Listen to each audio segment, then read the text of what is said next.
Teenage Mutant Ninja Turtles: The Hyperstone Heist, also known as The Return of Shredder in Japan, is a beat-em-up game released on the Genesis and Mega Drive in 1992 in North America and Japan, and then in 1993 in Europe. It's a spin-off of the famous arcade title Turtles in Time, but instead of being a one-to-one port, it's actually quite different. So how does this game compare to its SNES cousin? Well, let's dive in and find out. The game begins with April O'Neil doing a news report at Liberty Island, and of course bad shit starts going down immediately. The entire island starts to shrink, and the Shredder announces on the news that this was his doing, and that he has something called the Hyperstone, which gives him incredible power. So the four Ninja Turtles, Leonardo, Donatello, Michelangelo, and Raphael, have to take him on once again and save the world from total destruction. The gameplay is very similar to Turtles in Time, even though the stages featured throughout the game are a bit different. The stages are longer in length, but there are less of them. This doesn't mean that the game is super short though, because I usually finished it in about 45 minutes or so, which is about the typical amount of time it takes me to finish a beat-em-up game. There are 5 stages in total, and the places the Turtles have to traverse include the sewers, the streets of New York, the ocean, a ship, Shredder's hideout, caves, and finally the Technodrome. The only part of the game that I felt could have used a little bit more variety is the fact that you have to go into some caves twice. This doesn't really detract from the game's enjoyment, in my opinion though. The stages aren't just straightforward all the way through though. Thankfully there are things put in to spice up the battles, like an auto-scrolling section out on the ocean, plenty of traps like lasers that need to be avoided, and loose planks that if stepped on can whack the turtles in the face. The turtles can also get help from some items that are located in the game.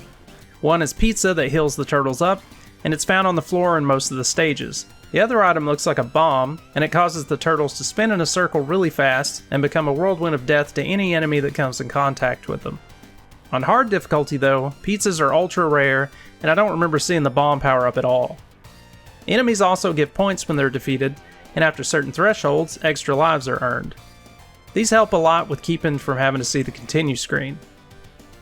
Each turtle has a different feel to them with how they attack and what their strengths and weaknesses are. Leo has a great attack range and does a decent amount of damage while also being quick with his attacks. Don seems to have the best range and his attacks are plenty quick too. Raph is a bit of a glass cannon with being able to dish out the most damage, but he also takes more damage. And Mikey just kinda got the shit into the stick here. He's really slow with his attacks and I just didn't have much fun with playing with him at all. I made the mistake of going through the hard difficulty with him, and I won't make that mistake again. The turtles get some cool additional movement and attack options like having a dash that can be turned into a shoulder bash, a slide, a flip, and a quick jump kick attack that seems to deal a lot of damage. The shoulder bash is really good for stunning a single enemy and then comboing them, and the slide is great for taking down a crowd of enemies in one go. I didn't use these attacks much when I was younger playing these games, and after doing so, I can't imagine going back to not using them. There are also 2 different types of jump kicks that can be done. One of them is fast and very useful for crowd control, and the other is really slow and is a bit risky to do because it leaves the turtle open to get hit for a long time. There's also a setting in the options menu that turns off something called back attacks, and I personally recommend turning that off. When it's on, it makes the turtle auto-aim at enemies behind them, and this can get the player hit by enemies in front of them because they can't really choose which direction they are trying to swing. Enemies come in a few varieties. There are plenty of foot soldiers from the Foot Clan, and they will be the player's primary foe throughout the game, but they also have a few friends like the Mousers, Roadkill Rodneys, Stone Warriors, and more. The foot soldiers have a few different types, but the colors are a bit different than they were in previous titles. For instance, the purple soldiers have been replaced with red ones, and what were normally the red ones are now purple. The purple soldiers would typically just grab the turtles or punch them, and the red ones would throw shurikens, but now it's the other way around. But anyway, the yellow ones throw kunai, the blue ones have katanas, and the gray ones either have nunchucks or tonfas. The tonfa ones can be a pain because they block most attacks, and they can only be hit by the final hit of a full combo, a slide, the fast jump kick, or a shoulder bash. Most of the enemies are fun to fight, and although there doesn't seem to be as many different enemies as there were in the other games in the TMNT series, the ones on display fit the game here really well. The boss fights in the game are okay, but they don't really feel all that special. TMNT series staples return like Leatherhead, Rocksteady, Krang, Baxter Stockman, and Shredder, as well as Tatsu from the movies.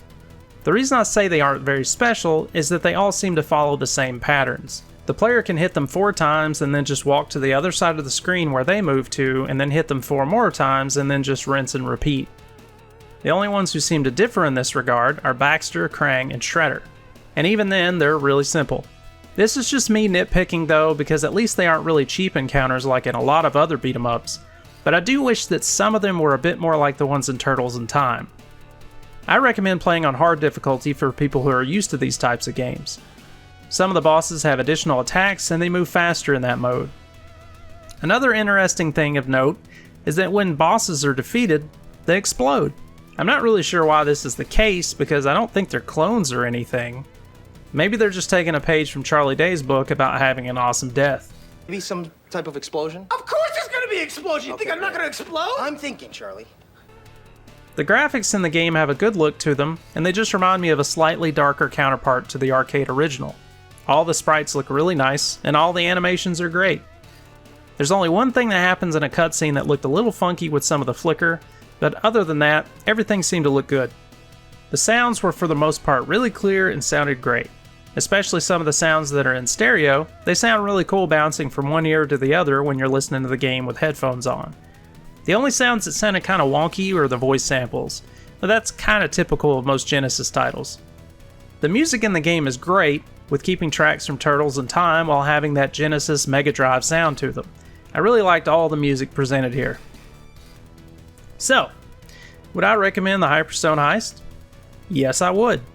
I think it has a few minor faults like being a bit on the easy side and having some simple boss fights, but overall the game is a lot of fun to run through, especially with a friend or sibling. The game is starting to get more popular as of late, but I think for a long time people didn't even know it existed, me included. I found out about this game about a decade ago, and I bought up a copy as soon as I could. The game is starting to get more expensive nowadays, so any way that you can find to play it, do it. If you enjoy other Turtles games and you haven't played this, don't miss out.